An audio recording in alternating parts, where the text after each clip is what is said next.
Olha, eu acho que ser cientista é um pouco como ser artista, sabe? Depende muito da personalidade da pessoa, da vocação, né? Eu sempre fui muito contemplativo enquanto pequenininho, assim, me diziam que eu era uma criança que ficava meio quieto, olhando as coisas, né? E eu ia para Ubatuba passar as férias e quando eu acordei um dia de manhã, meu pai me deu uma canoa, encomendou uma canoa dessas pirogas, né? Do Fabiano, o pescador ali. E aí eu, com 8 anos de idade, eu vivia andando de canoa ali pela costa da Praia da Enseada, entre a Praia Santa Rita e a Praia Enseada. Eu sou da época do pé de pato e do hipoglós, né, que era o único protetor solar que tinha na época, era hipoglós. Né? Então eu saía de manhã cedo, voltava de tarde, ficava mergulhando nas pedras. Então desde pequeno eu comecei a ter uma empatia muito grande com o mar e com as leis da natureza submarina, né?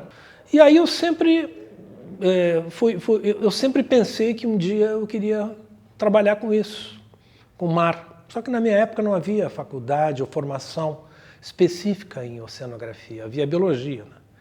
Eu falei, bom, eu vou fazer biologia porque depois eu quero fazer biologia marinha. Né? E foi o que eu fiz. Estudei meu curso fundamental, entrei aqui na Universidade de São Paulo, fiz o Biociências e aí eu fiz o mestrado aqui no Instituto Oceanográfico.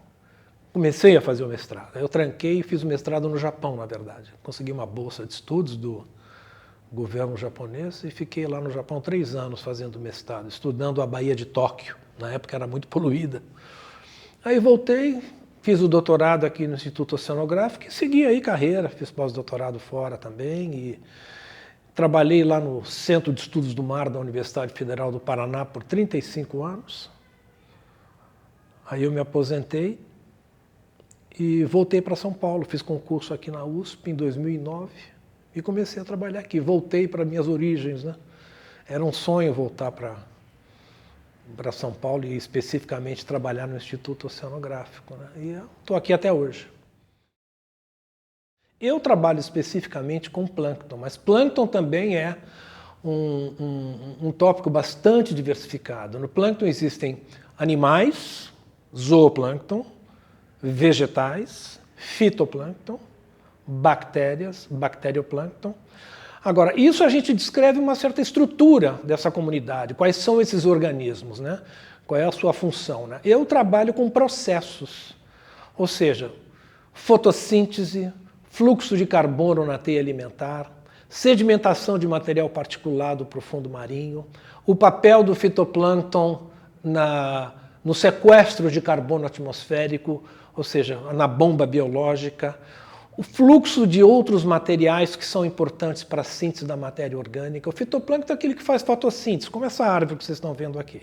Né? Quando ele faz fotossíntese, ele gera energia através de glicose, pega outros elementos químicos ao redor e sintetiza a matéria orgânica. E essa matéria orgânica, que são as próprias células do fitoplâncton, são microalgas, muitas vezes a maioria delas de uma célula só, servem de alimento para o zooplâncton, que serve de alimento para filhotinhos de peixe e assim por diante. Há toda uma transferência de energia e começa no fitoplâncton. Né?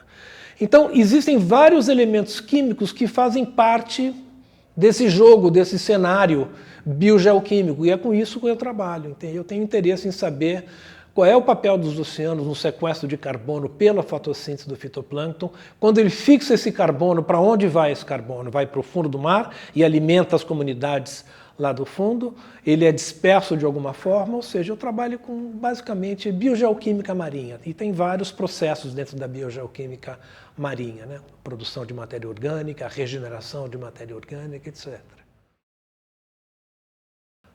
Pois é, nós somos cegos nos oceanos, né? Os oceanos são totalmente limitados à luz, né? Só 2% dos oceanos é limitado, né? Em ambientes terrestres, nós temos a nossa empatia. Os oceanos é diferente.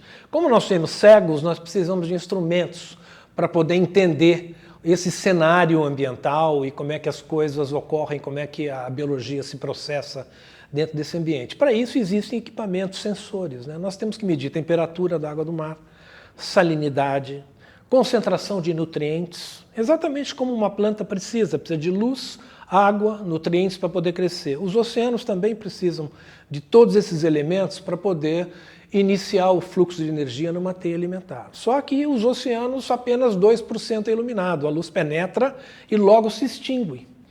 São em média 3.800 metros de profundidade e você só tem luz praticamente nos primeiros 100, 150 metros. É aí que ocorre a fixação do carbono pela fotossíntese e inicia-se todo o processo. Então nós precisamos de instrumentos para medir luz, para saber até onde a luz penetra.